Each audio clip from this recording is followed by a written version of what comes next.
할렐루야. 아멘. 예, 성전에 나와서 예배드리는 여러분 환영합니다. 그리고 예배장에 나온 모든 분들 하나님께서 여러분들을 기억하시고 하나님의 은혜로 충만하게 채우시는 복된 시간 되시기를 주님의 이름으로 축복합니다. 예, 오늘은 설교를 퀴즈를 먼저 드리며 설교를 시작할까 합니다. 갈릴리 바다는 짠물일까요? 민물일까요?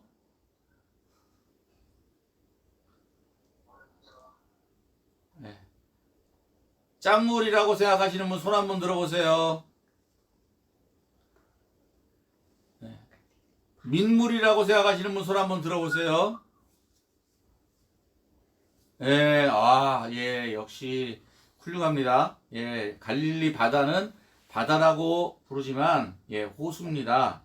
예, 그래서 헐몬산에서부터 내려오는 그 물들이 큰 호수에 모여서 요단강을 거쳐서 사해까지 들어가는데 갈릴리 호수 바다에 있는 물은 예, 짠물이 아니라 민물입니다. 갈릴리 바다, 정확히는 갈릴리 호수에 가면 베드로 수위권 교회라고 있습니다. 조용한 갈릴리 해변 옆에 있는 작은 교회입니다. 교회 앞쪽 해변에는 작은 몽돌들이 깔려 있습니다. 우리나라 남해안 몽돌 해변과 흡사합니다. 이곳에서 예수님이 밤새 고기잡이에 지친 제자들에게 물고기와 떡으로 아침 식사를 만들어 주셨습니다. 성경 속에 부활하신 주님과 갈릴리로 돌아온 제자들과의 만남을 생각하며 조용하게 말씀을 묵상하고 바닷물에 발도 담가보는 시간을 가졌습니다. 마가복음에 보면 부활하신 주님은 제자들에게 갈릴리에서 다시 만나자고 했습니다. 왜 갈릴리에서 제자들을 다시 만나셨을까요? 주님을 잃은 제자들은 구심점을 잃고 자신들이 해야 할 일도 몰랐고 할 수 있는 일도 없었습니다. 고향으로 돌아갈 수밖에 없었습니다. 갈릴리가 고향인 베드로와 안드레, 야고보와 요한, 도마, 빌립, 나다나엘 등은 예수님을 따르는 제자의 삶에서 다시 고향에서 고기 잡는 업으로 돌아왔습니다. 아마도 제자들의 마음은 낙심과 상실감에 빠져 있었을 것입니다. 베드로와 제자들은 평생 갈릴리에서 고기를 잡았지만 그날은 밤새도록 고기 한 마리도 못 잡았습니다. 예수님은 제자들에게 오른편에 그물을 던지라고 하셨고 그물을 들 수 없을 정도로 많은 물고기를 잡았습니다. 잘 아시는 대로 153마리의 물고기를 잡았습니다. 희망과 용기를 잃은 제자들에게 예수님은 고기를 잡아주셨고 친절하고 다정하게 아침 식사를 만들어 주셨습니다. 아마도 제자들은 예수님이 주시는 아침을 먹으며 많은 위로를 받고 행복했을 것입니다. 그렇다면 왜 예수님을 만나야 하나? 치유와 회복을 위해서입니다. 갈릴리는 예수님이 제자를 부르신 곳입니다. 처음 예수님을 만난 갈릴리 출신 제자들은 어부의 삶을 접고 제자의 길을 걸었습니다. 그리고 그들이 만난 예수님을 믿고 존경하고 사랑했습니다. 예수님과 함께 했던 시간들은 정말 신나고 행복했고 자랑스러웠던 시간이었습니다. 그러나 예수님이 어려움을 당하실 때 제자들은 아무런 힘이 되어 드리지 못했음을 후회하고 자책하기도 했을 것입니다. 특히 베드로는 그토록 사랑하고 존경했던 예수님을 부인하고 저주했습니다. 예수님을 볼 면목이 없었을 뿐 아니라 자괴감으로 자신에 대해 크게 실망했을 것입니다. 예수님은 이런 제자들을 갈릴리 해변에서 다시 부르셨습니다. 그리고 제자들을 위하여 아침 식사를 친히 준비하시고 대접하셨습니다. 식사를 마친 후 예수님은 베드로에게 내가 이 사람들보다 나를 더 사랑하느냐고 물으셨습니다. 얼마나 뜨끔했을까요? 자신이 지은 죄를 추궁하는 것이 아닌가 놀랬을 것입니다. 베드로가 주님을 사랑한 것은 사실이었습니다. 제자들 중 그 누구보다도 더 주님을 사랑한다고 자부했습니다. 비록 두려움에 예수님을 부인하고 저주까지 했지만 베드로는 정말 예수님을 사랑했습니다. 네, 그렇습니다. 내가 주님을 사랑하는 것을 주님께서 아십니다. 베드로는 속상하고 아픈 마음으로 대답했을 것입니다. 2번, 3번 내가 나를 사랑하느냐고 물었을 땐 근심하며 대답했다고 기록되어 있습니다. 대답은 역시 내가 주님을 사랑하는 것을 주님께서 아십니다 였습니다. 예수님은 지금 베드로를 책망하고 계시는 것이 아닙니다. 베드로에게 충성심을 의심하고 다시 확인을 받고자 함도 아닙니다.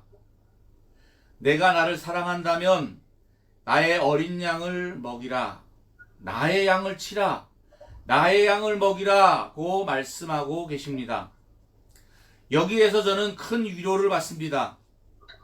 비록 연약하고 믿음을 지키지 못하고 실패하고 넘어졌어도 우리 주님은 따지고 캐묻지 않으시고 이해하고 용서하십니다.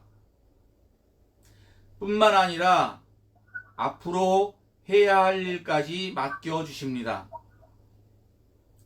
내가 나를 사랑한다면 나의 양을 양육하라고 맡겨주시는 것입니다.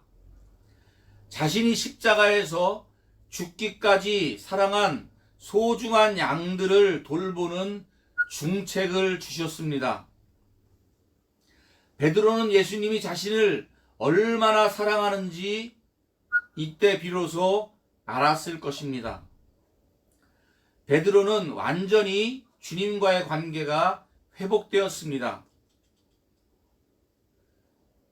베드로는 주님이 자신의 죄를 용서하셨다고 확신했을 것입니다. 그러면 베드로와 제자들은 예수님의 양들을 어떻게 돌봐야 할까요? 그들은 양을 기르는 목동도 아니고 고기 잡는 어부였습니다.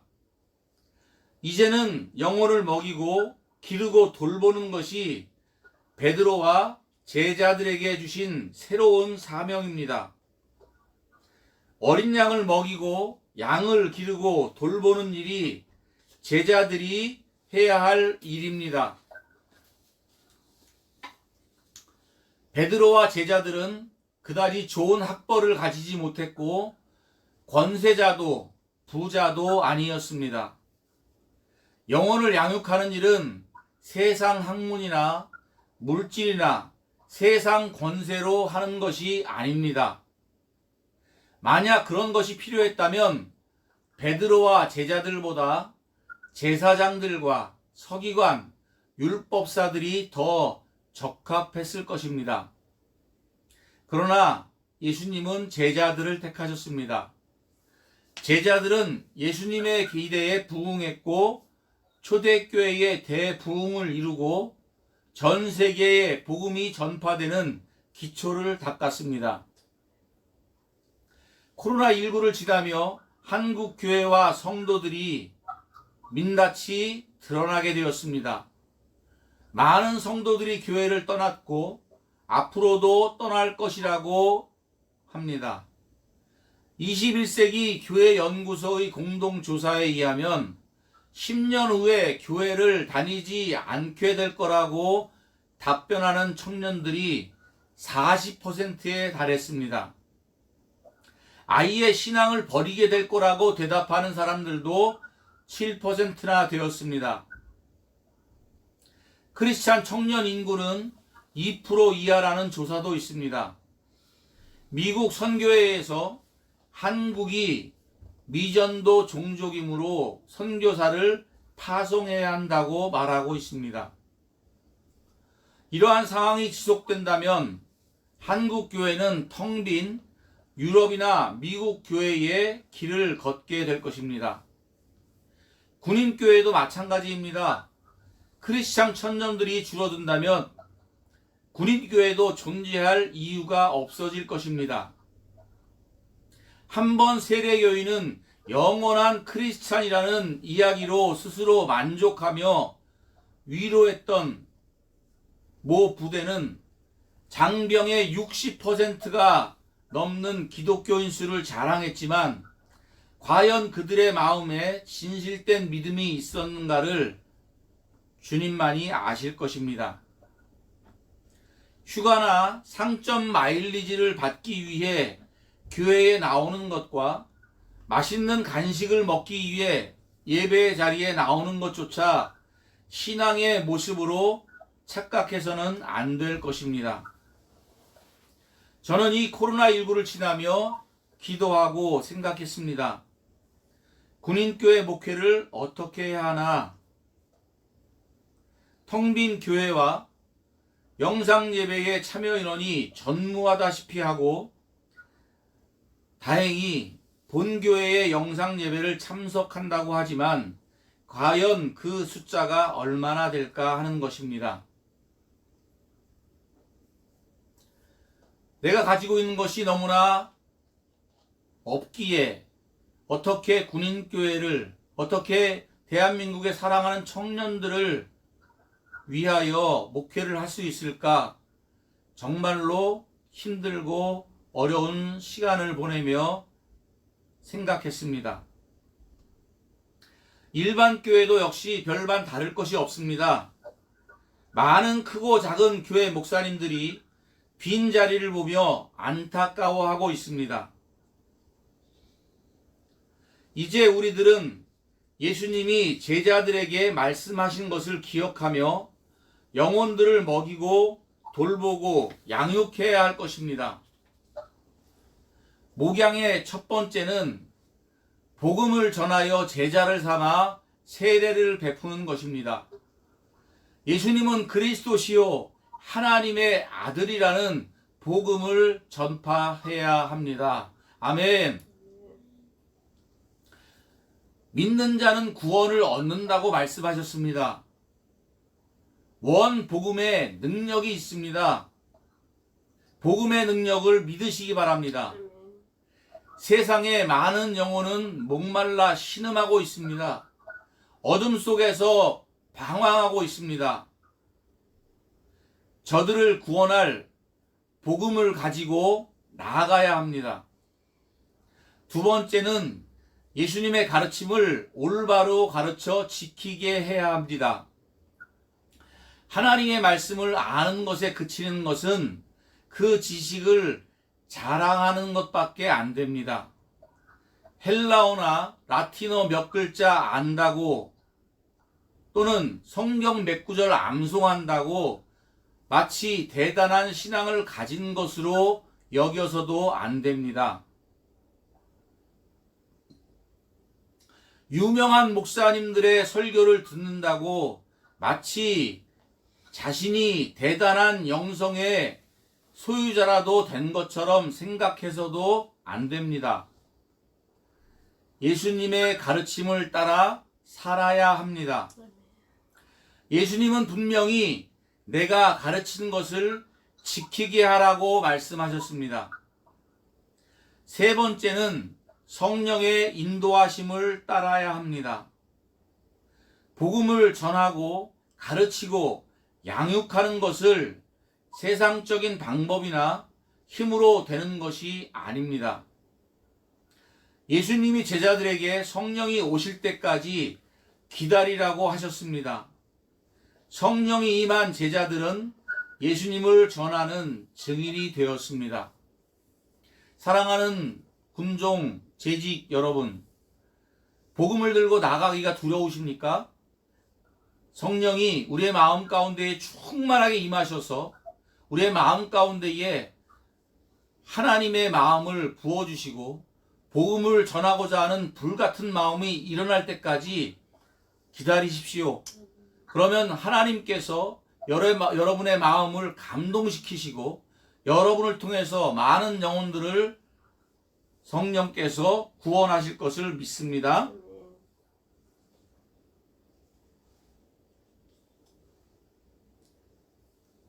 사랑하는 성도 여러분, 이제 군인교회는 바뀌어야 합니다. 휴가나 상점, 마일리지, 간식 등으로 영혼을 모으기도 힘들어졌습니다. 더욱이 그들을 구원하고 양육할 수는 없습니다. 많이 모이는 것이 중요한 것이 아닙니다. 한 영혼을 구원하기 위해 우리는 제자들에게 하신 주님의 부탁하신 말씀을 기억해야 합니다. 목자는 목사만이 아닙니다. 교회에는 구역도 있고 셀, 순, 청년회, 선교회 모든 성도들이 목자입니다. 목자의 심정을 가지고 살아야 합니다. 목자는 양들을 사랑하고 높은 산과 거친 광야에서도 양떼와 함께하며 사나운 짐승으로부터 양들을 지킵니다. 목자는 양들을 위해 푸른 초장과 맑은 시냇물가로 한 걸음 한 걸음 양떼를 이끌어 갑니다. 사랑하는 어린 양들을 가슴에 품고 저들과 함께 하시기를 주님의 이름으로 부탁합니다.